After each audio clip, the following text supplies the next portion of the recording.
Some rockets don't go fast enough. Some reach space and come right back.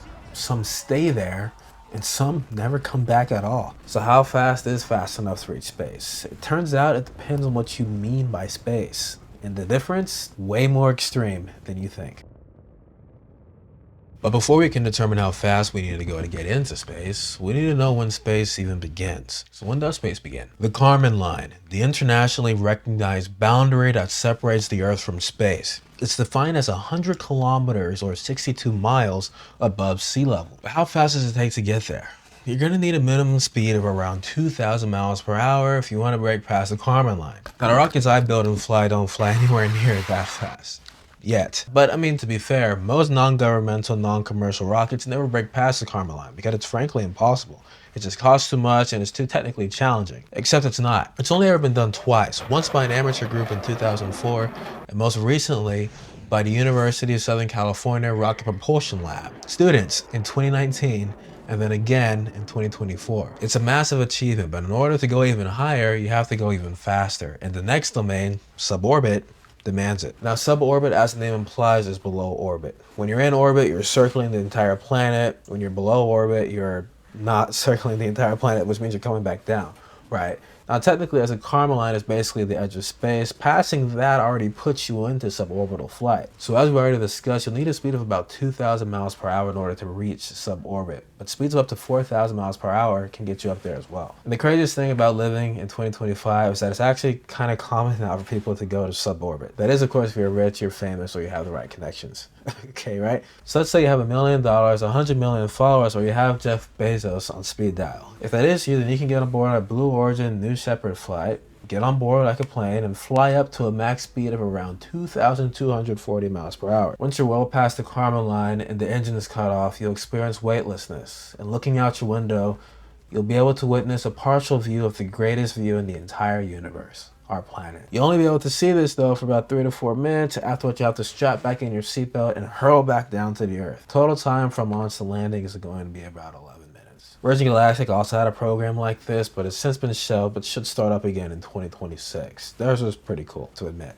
But besides space tourism, we actually do a lot in suborbit. We have microgravity experiments, other scientific research, and of course, military stuff happens up here too. In the future, there are actually plans to create space planes that can take you from New York City to Sydney, Australia in just 2 hours. Keep in mind, it takes about 24 hours to do so with modern planes. So that's really, really fast. And while that's pretty fast, you'll have to go even faster if you want to get to orbit.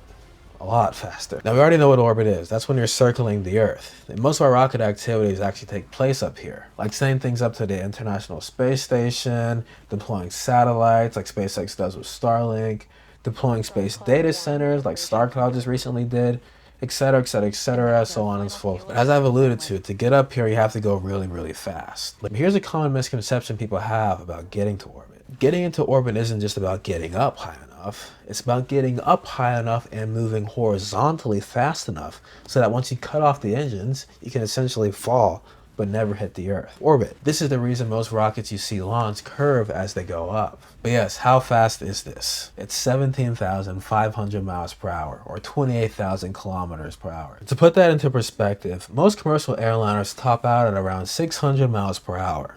This is 30 times faster than that. And remember that 24-hour flight from New York to Sydney, Australia? Well, a spaceplane moving at orbital velocity will get you there in just 30 minutes. Absolutely insane. But there is one speed that's just a little bit faster. A speed so fast, it was given a very appropriate name. That speed is escape velocity. As much as we love the Earth, she is essentially imprisoning us on her. She doesn't really make it easy to leave. Right? So if we want to visit our neighbors, the moon, Mars, or even further beyond, we have to essentially run so fast that Earth can't catch up to us and pull us back into her ever-loving embrace. To reach this speed, you already have to be moving at orbital velocity. That's how the Apollo astronauts did it when they were going to the moon.